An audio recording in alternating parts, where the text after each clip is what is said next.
Hong Kong has a space problem. Millions of people, barely any land. So how did the city solve it? It built some of the most extreme housing the world has ever seen. First, there was Kowloon Walled City, an unregulated maze so packed with buildings that sunlight almost never reached the ground. That's why people called it the City of Darkness. Then came the Monster Building, a government-backed megastructure where over 10,000 people live today in just 11,000 square meters. And at the other extreme, skyscrapers where a single apartment can cost $11 million. So why did Hong Kong build these monster buildings? And what does its future look like? Let's find out.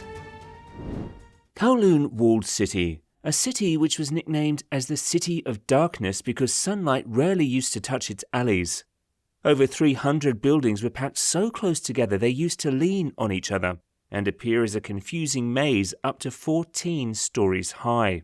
Pipes and wires hung everywhere like a giant web, and the city looked like it had grown all by itself without a plan. Let's understand its history a bit. It was originally a small fort during the Song dynasty, 960 to 1279, to repel invaders. During the Qing dynasty, 1644 to 1912, it was expanded to monitor British activities after the First Opium War, 1839 to 1842. Despite territorial changes, Hong Kong Island ceded to the British in 1842, Kowloon Peninsula controlled in 1860, and new territories leased in 1898, the walled city remained nominally under Chinese control, yet effectively unmanaged. The Japanese demolished the city walls during World War II to construct Kai Tak Airport. Post-war, the area became a refuge for Chinese immigrants, evolving into a densely populated, self-governing neighborhood by the 1950s. This unique status created a governmental grey area where neither Chinese nor British authorities exerted direct control. Over time, people built more and more buildings with no rules about safety or design. The whole city was just 6.4 acres, but it became home to 33,000 to 50,000 people. That's about 1.25 to 1.9 million people per square kilometre. And because of this, it became the most crowded place in the world during that time. Homes were so tiny that they would often expand to just 250 square feet. Consider it a place of about the size of 2 parking spaces for compact cars like a Toyota Corolla or Honda Civic. By the 1980s, the walled city's poor living conditions and lack of law prompted the British and Chinese governments to plan its demolition in 1987. The residents were relocated to government estates across Hong Kong, like Lung Chong Estate and Lok Wah Estate, with some receiving private housing assistance. The Hong Kong government allocated Hong Kong $2.7 billion, approximately US $350 million at the time, in compensation, and each household received an average amount of around Hong Kong 380,000, about US 48,700 per flat, though amounts varied depending on property size and occupancy duration. Demolition started in 1993, and by April 1994, the walled city was gone and Kowloon Walled City Park was constructed. It was a peaceful park with beautiful Chinese-style gardens. Some of the original pieces of the walled city, like the South Gate, were kept to remember its history. And not just that, the city's extraordinary urban density and unique architecture continue to inspire movies, books, and video games. The slums in Blade Runner, scenes in Bloodsport, and parts of video games like Call of Duty and Stray were all inspired by it. Kowloon Walled City was demolished, but did Hong Kong really fix its space crisis? Not exactly. Instead, it replaced one urban extreme with another, the Monster Building.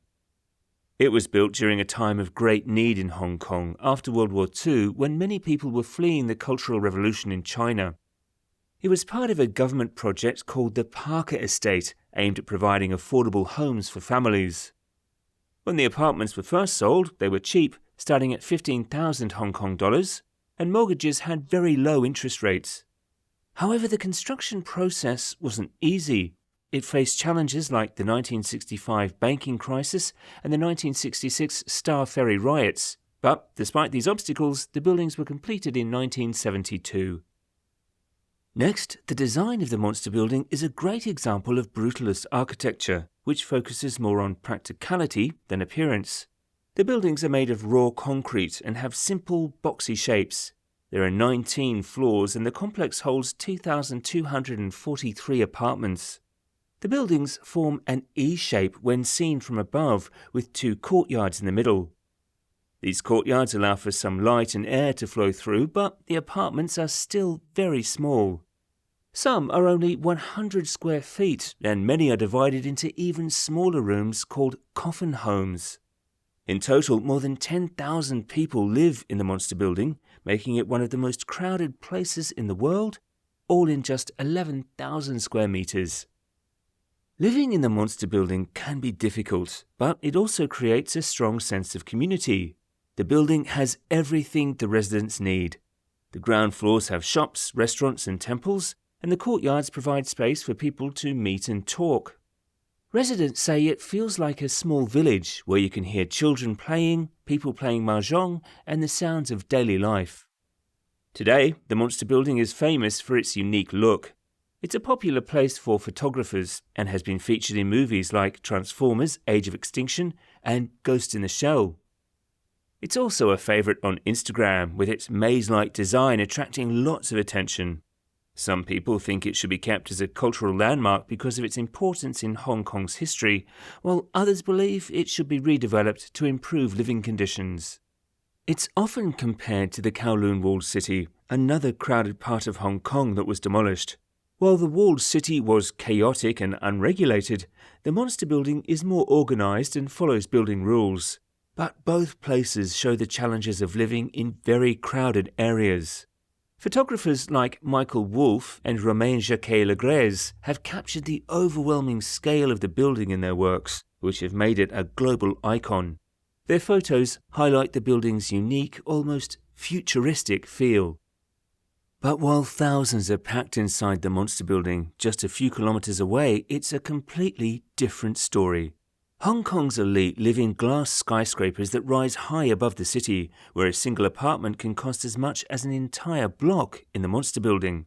Hong Kong didn't just build upwards to house its people, it built upwards to serve the ultra-rich. The city has very little flat land to build on, as most of the land is mountainous and over 75% of it is set aside for nature or farming. Because there isn't much space, the city builds upward, which is why Hong Kong's skyline is the densest in the world. It has more than 7,600 high-rise buildings, with over 4,000 skyscrapers taller than 100 meters, and is the world leader in numbers of skyscrapers over more than 150 meters, with 564 buildings. The population is so packed that it's like cramming all of Manhattan into a much smaller area. Around 70,000 people live on each square mile of land. A newer addition to Hong Kong's skyline is the Victoria Dockside project, which was completed in 2019 and cost $2.6 billion. This project includes several luxurious features like the K11 Musea shopping mall, the Rosewood Hong Kong Hotel, and the K11 Atelier office tower. The area is a mixture of art, culture and luxury, with features like 50,000 square feet of green walls and a sunken plaza that looks like an amphitheatre. In Hong Kong, 2 very different types of buildings tell a story about how people live. On one side, there are cramped, crowded apartments where many families struggle. On the other side, there are fancy skyscrapers with expensive apartments and amazing views. Living in crowded places like the monster building can have a big impact on mental health. A study showed that almost 80% of people living in these conditions suffer from insomnia, and over 40% experience signs of depression or anxiety. On the other hand, people in luxury skyscrapers enjoy privacy, space, and comfort, which help them stay mentally well. The housing crisis also puts a strain on Hong Kong's infrastructure and public services. There are more than 144,000 applications for public housing, but the waiting list is long, with an average wait time of 6 years. Despite the government's efforts to build more homes, the demand is far too high, leaving many families stuck in overcrowded flats with poor living conditions. Closing this gap won't be easy. The Hong Kong government has big plans, like the Northern Metropolis project, a massive urban development project that will cover 300 square kilometres, which aims to build 900,000 homes with the goal of housing around 2.5 million people, a population nearly the size of Chicago. But like many ambitious projects, the Northern Metropolis faces serious obstacles. Financial uncertainty is a major concern. The government hasn't revealed a full price tag, and there's speculation that a mix of public-private partnerships will be necessary to fund it. There are also concerns about potential budget deficits, raising doubts about whether the project will be completed on time. As cities like Hong Kong face overcrowding, it's crucial to find ways to make living spaces more livable. One solution could be intergenerational co-living, where older and younger people share homes, creating support between generations and improving space use. Features like wider hallways, soundproofing, and shared spaces could reduce loneliness, especially for the elderly.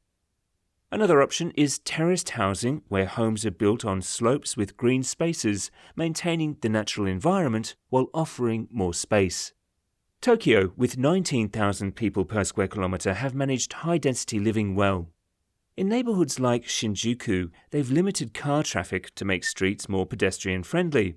Everything residents need is within a 5-minute walk, and neighbourhoods are designed for families with playgrounds and schools nearby. ZYX House is an example of how compact designs can maximise space, light, and privacy. Singapore has also excelled in high-density living with long-term planning. In the Marina Bay district, they blend residential, commercial, and recreational spaces to keep the area functional. The city's 50% green cover and vertical public spaces like Pinnacle at Duxton make urban living more enjoyable. Hong Kong's skyline tells a story of extremes. The walled city packed tens of thousands into a lawless maze. The monster building stacked 10,000 people into brutalist concrete blocks. And today, glass towers rise high above it all, offering luxury only the wealthiest can afford. The city has always built upwards, not just for survival, but for power, profit, and progress. But as housing inequality grows, the question remains: can Hong Kong find a way to build for everyone? Some believe massive projects like the Northern Metropolis could be the answer. Others argue the city needs a smarter approach, learning from places like Tokyo and Singapore to create better urban spaces rather than just stacking more people into tighter boxes. So, what do you think? Is there a future where Hong Kong balances affordability with livability? Or will extreme housing always be part of the city's DNA? Let us know in the comments.